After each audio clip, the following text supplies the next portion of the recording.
வணக்க மக்களே. இன்றைக்கி நம்ம பார்க்க போகிறது என்ன அப்படின்னு சொன்னால், அரியலூர் மாவட்டம் சிலுப்பனூர் அப்படிங்கிற கிராமத்தில் எழுந்தருளி இருக்கக்கூடிய அருள்மிகு ஸ்ரீ கடந்தை ஐயனார் ஆலயத்தை தான் பார்க்க வந்திருக்கோம். இந்த ஐயனார் ஆலயத்தில் பார்த்திங்கன்னா ஒரு மிகப்பெரிய அடர்ந்த காடு.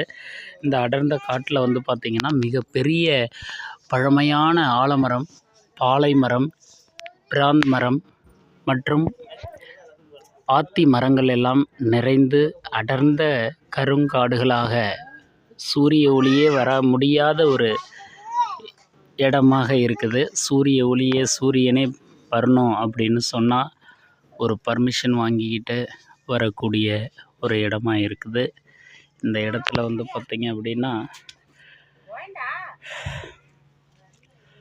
ஆலயத்தில் மிக பிரம்மாண்டமான மணிகளும் தோரணங்களும் யானை சிற்பங்களும்